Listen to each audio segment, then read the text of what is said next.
Boston Celtics get the huge comeback win in Philly. Jayson Tatum dominates, and maybe these guys can flip the switch. We'll talk about it right now on the Locked On Celtics podcast. Yup. Beantown, be ever ready. Recognize the city of champs. Back to back, if I say it, it's stamp. Locked on number 19, the best one, the next one. Juice loose in your pool now for the next run. It's the C's, who else could it be? What they gon' say now? Screaming like JT, Karalis, recap the madness. Every game, every practice. Best daily pod, no cap like Brad Beckett. Clutch like Drew to KP, tap in daily. Primetime dapping D White on the sideline. Rain and Jace, how it started, raising banners, how we finished. Locked on Celtics pod, home of the winners. Hey there, welcome back to the Locked On Celtics podcast. It's right here on the Locked On Podcast Network. It's your team every day.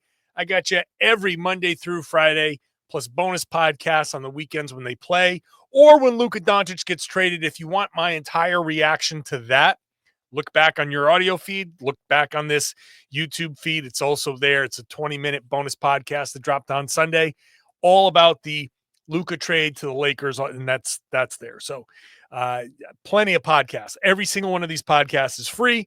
It's available wherever you get podcasts. Like I said, it's on YouTube. Watch the show, get into the comment section, share your thoughts about all that stuff. I'm John Karalis. If you're new to the show, I have been covering the Celtics for about 20 years now. I'm doing it for Boston Sports Journal as a beat writer. So I am talking to players and coaches and all of that stuff. So you get a little bit more of an inside look at the team with me. Today's show is brought to you by Game Time. Download the Game Time app, create an account, use the code LOCKEDONNBA for $20 off your first purchase. Celtics get the huge comeback against the Philadelphia 76ers. 118-110. They were down 26 with 3 minutes to go in the third quarter. By the end of the third quarter, they were down 14. By the end of the game, they were up 8. The final run was 54-20 over 14 minutes and 56 seconds. The Celtics didn't score their first 54 points until the 7:20 mark of the third quarter. So it took all that time for them to score 54. Then a few minutes later, 4 minutes later, they went on a run where they scored 54 points in 15 minutes. So we talk about, it's funny. It's funny to watch because I do a live blog on Boston Sports Journal, and I'm following along on social media and all of that. And it's just funny to watch people reacting in the middle of everything. And well, I can't help it. I'm reacting too, right? It's the third quarter and the Celtics were playing awful, just awful. The middle of that third quarter was the absolute worst. And people are losing their minds. They're talking about how this Celtics team, how can this Celtics team possibly win anything? Look at how they're playing. This is impossible and all that stuff. And I understand where a lot of that was coming from, but it's a full 48-minute game, and we know what the Celtics are capable of. And this game, if it shows nothing else, that once the Celtics start hitting shots, then they're capable of doing anything. This game started out very typical. I thought it actually started out well for Boston. Like, they were just missing shots, but Tyrese Maxey hit a couple of real tough ones. And I thought, this is, if he's going to be hitting those, this will be a tough night because he's capable of going off. And then the Celtics started to lose track of Maxey. I'm like, okay, here we go. And then the Celtics started to miss shots, and all right, so we're getting someone on the other team is having a transcendent night. Maxey's hitting 16 points in the first quarter. So, 16 points in the first quarter, You extrapolate that out and you're like, well, it's 32 points in a half, it's 64-point game. Like, yeah, he's on pace for an historically great game. And how many times does that have to keep happening to the Celtics? And the Celtics were missing shots. And then the Celtics were not defending. And then the Celtics were complaining to the refs and all of that stuff. And it all just started to pile up and pile up and pile up. And in the middle of the third quarter, I had people texting me saying, what's going on with this team, and people on social media and people in my live blog. And it really looked like this was just going to be, hey, the Celtics don't give a damn. They're not going to give a damn until after the All-Star break. And we're just going to have to accept that this is an up and down team. And the tone of this podcast would have been so much different, because it's frustrating to watch a team that is capable of so much play so poorly. And it's all a choice. It's all a choice that they're making. But then they made a choice to start playing better, and they started playing harder. Like, I thought they started to play a little bit better before this run. It's just the offense was playing better. The defense, they weren't translating it to stops on the other end. They were still making mistakes. And once they focused on the defensive end, then everything clicked into place, right? Because I was watching Jayson and Jaylen. Like, those are the two biggest culprits. That when the Celtics are not playing their best, you're not going to get awesome Jayson game, awesome Jaylen game, and the rest of the Celtics not giving a damn. No, it's those two guys kind of playing either sloppy or slow or disengaged or whatever. Those are the two culprits. And Jaylen wasn't defending well. Jayson wasn't defending well. Jayson, after the game, brought up the backdoor cut and, the and one that he gave up. And the Celtics gave up a bunch of backdoor cuts. They were running out to the perimeter. I would call it a closeout on a shooter, but they were just like running towards the shooter at full speed. And the shooter just like dribbled and went the other way, like ran right past them. And that puts the Celtics in rotation. And how many times do we see someone gets burned on the perimeter? The big steps up and dump off to down low, and it's an and one or an easy bucket or the backdoor cut that Jayson gave up. Once they stopped that, once they were disciplined in their defense, once Jaylen started playing up on Maxey and making it tough for him, once the Celtics stopped getting burned on every drive, once they started rebounding misses, all of a sudden, what do you know? 16-4 run at the end of the third quarter. What do you know? Fourth quarter starts, the first 5 minutes, the Celtics are on a massive run, and they go from down 26 to down 14 to down 8 when they call a timeout. And then all of a sudden they take a lead. And once they started defending, they took off. Jayson Tatum was huge, dominated this game, absolutely dominated this game. We'll talk about him. We'll talk about that. We'll talk about how the math evened out and Joe's quote about that. It was interesting. That's all coming up in just a second.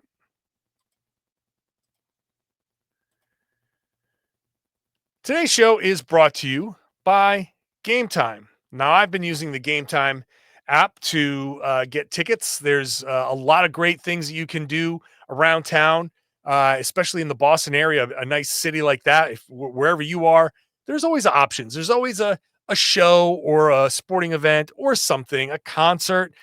Game Time can get you the tickets. And with Game Time Picks, it's super easy. It's never been easier. So here's how it works. With Game Time Picks, the app does all the hard work for you. curates the best deals so you don't have to waste time searching through endless ticket listings. It gets daunting.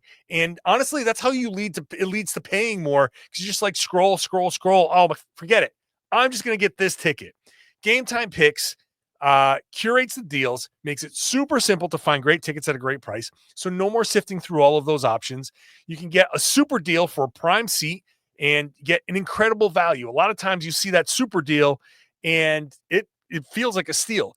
The seat view feature really lets you know exactly what you're going to see when you go to this event. If you're new to a venue, you want to know what am I looking at from this view. Sometimes you go to a basketball game and you're a little bit behind the basket. You're like, okay, what am I really going to see? Their seat view feature shows you exactly what that seat will look like in the venue. So it's very reassuring. The best part, you're covered with Game Time's lowest price guarantee. If you find a better deal somewhere else, they will refund 110% of the difference.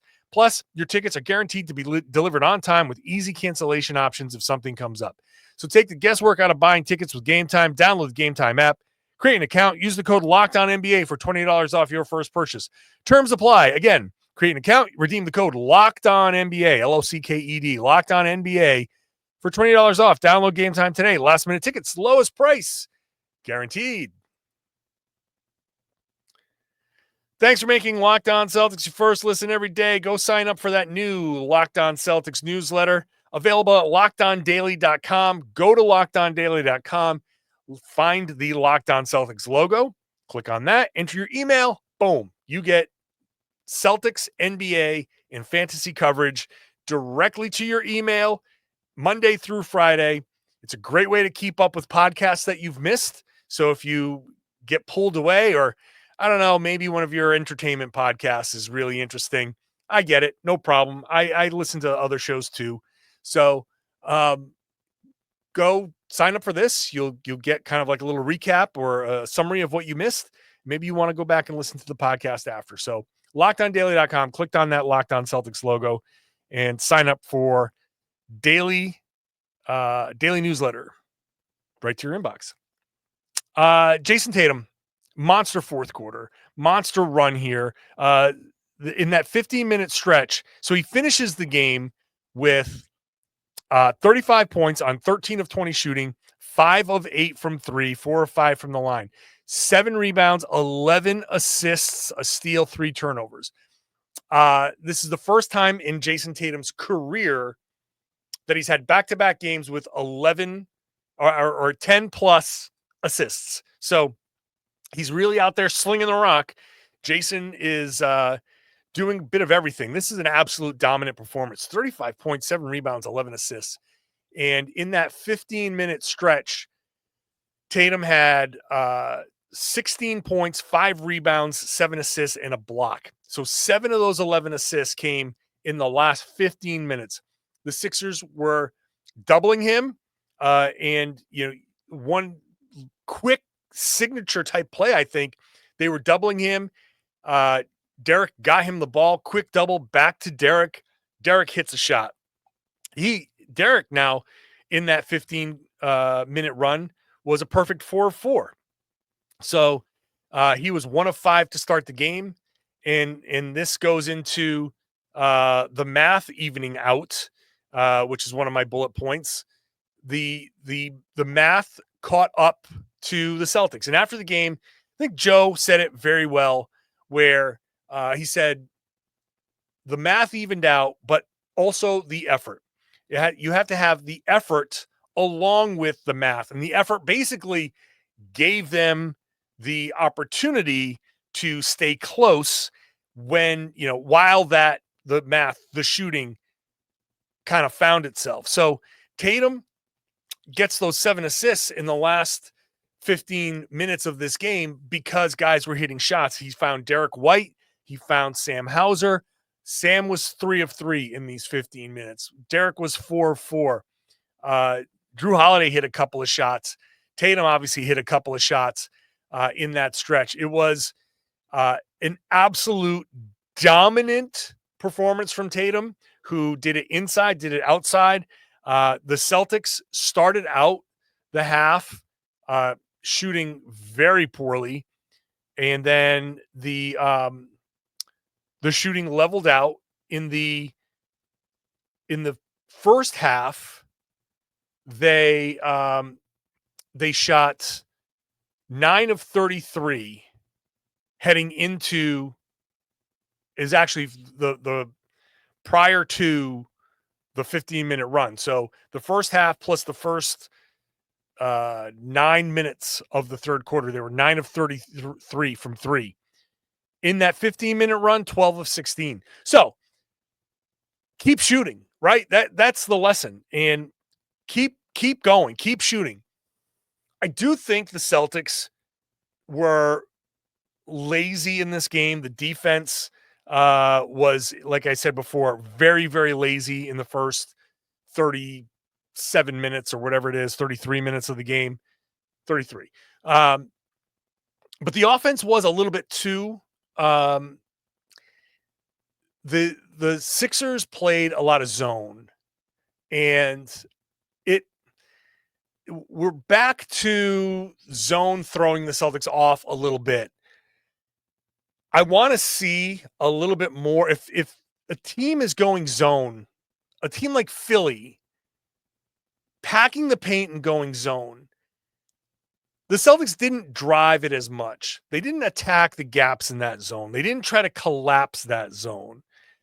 And what they did is try to shoot over the top of it. And that's a perfectly fine strategy if you're hitting shots.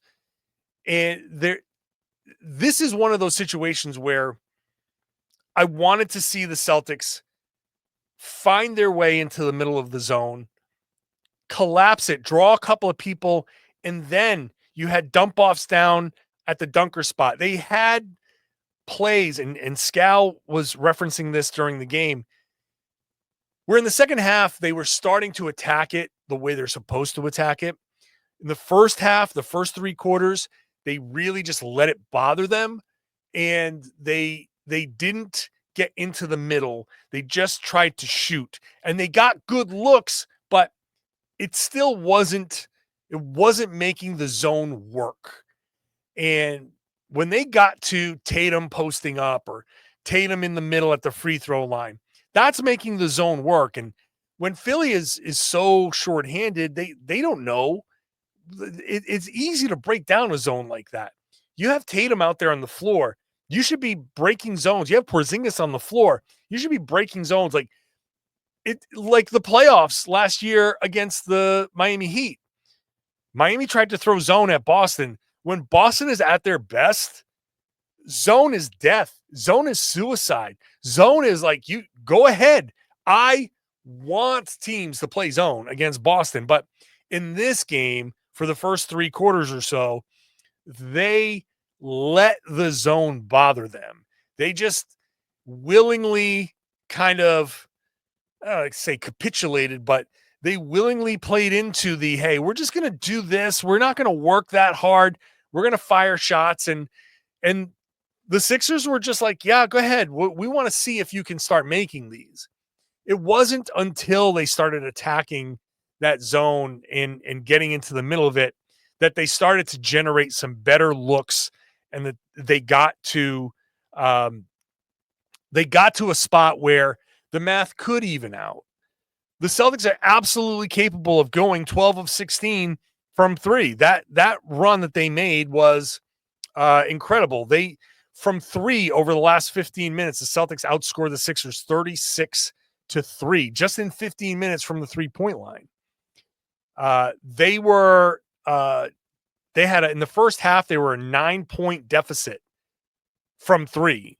The Sixers were hot. The Sixers were hitting shots.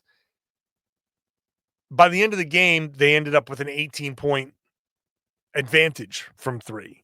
So the math evens out, but that is almost always the product of putting in the effort.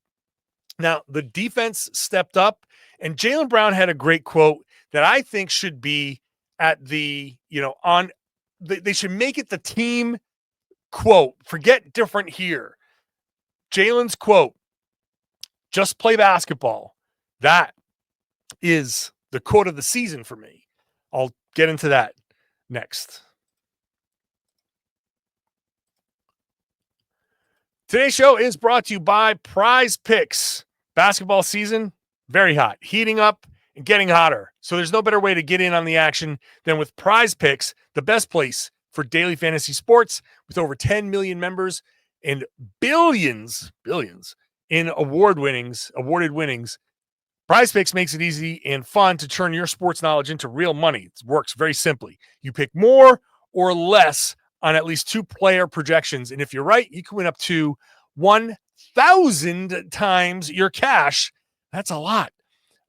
You could be looking at selecting more on Jayson Tatum points. You would have gotten that in this one for sure. Prize Picks keeps it super simple. You can set your lineup in less than 60 seconds, and their fast, secure withdrawals means you get paid quickly when you leave. Plus, their Taco Tuesday promo gives you discounted player projections and even more value. Check out the promos tab to get in on the super sweet Millie winners big game lineups. If you tail a lineup that goes 3 for 3, you can win a split of $1 million in promo funds. Whoa. Download the app today. Use the code LOCKEDONNBA. You get $50 instantly after you play your first $5 lineup. That's code LOCKEDONNBA for $50 instantly after you play your first $5 lineup. Doesn't matter what you win. Just play that $5 lineup. You get that $50. Prize Picks. Run your game.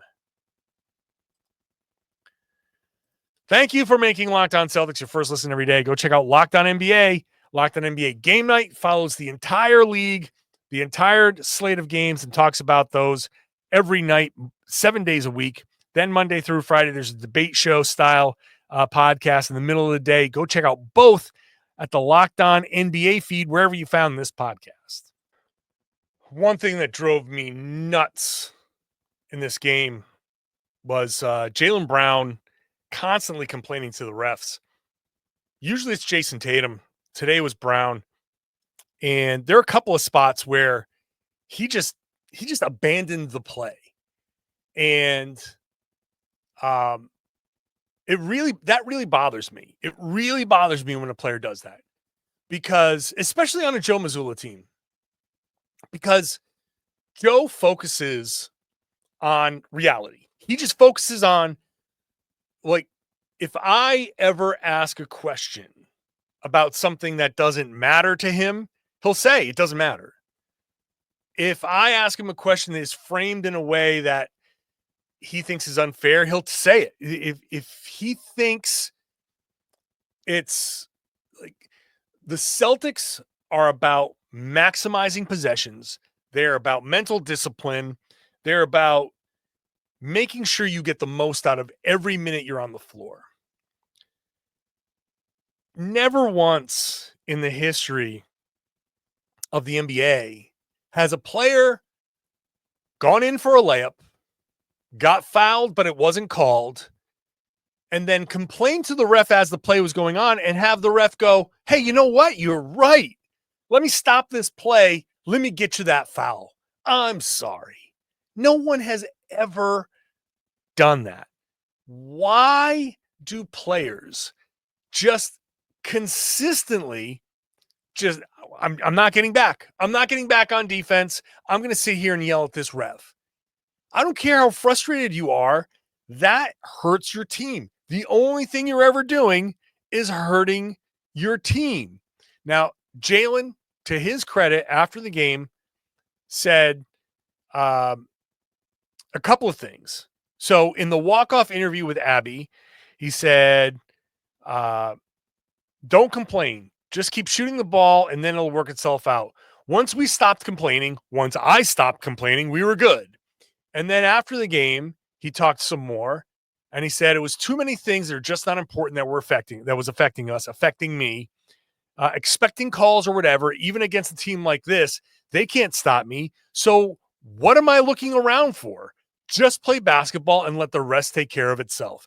And when I hear just play basketball and let the rest take care of itself, I see beams of sunlight coming from the heavens and harps playing and angels singing. And I'm like, wow, you get it now. It's like the lethal shooter guy. If you're following him on Instagram, he has this shtick where every time he wants to he's figuring out a shot, and then he turns to the camera and goes, I understand it now. Like, that's this moment. Just play basketball and let the rest take care of itself. Put that on t-shirts, put that on the warm-ups, put that on all the water bottles, put that up in the locker room in big letters, nail it to the wall. Whatever you need to do, paint the hallway with that phrase. Just play basketball and let the rest take care of itself. It's exactly what the Celtics need. It's exactly what they need to hear. Stop all the other stuff. Just go play basketball and everything will take care of itself. Just go play defense. Just go shoot your shots. If you get fouled, you got fouled. I'm sorry that they didn't call it. They don't call them all. How many fouls? Like, if Jaylen and Jayson are sitting there complaining about fouls, you got to ask them, how many times did you foul somebody and get away with it? Because that's probably happened too. Do you ever complain about that? No. Right? You know when you got away with a foul. You know when it happens. Referees miss calls all the time. Shut up and get back.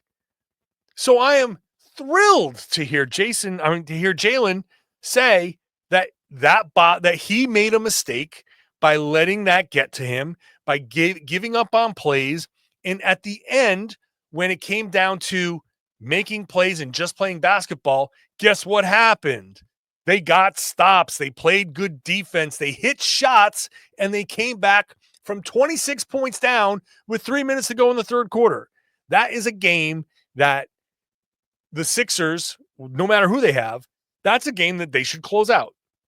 And the Celtics turned it around because they just played basketball and let the rest take care of itself.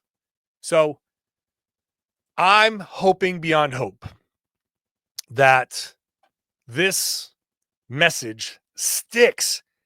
Now, I understand that the Celtics are going to be, a little blasé about the defense. Like, I understand they're not going to be giving it their absolute all. There are going to be games moving forward that are going to remain frustrating.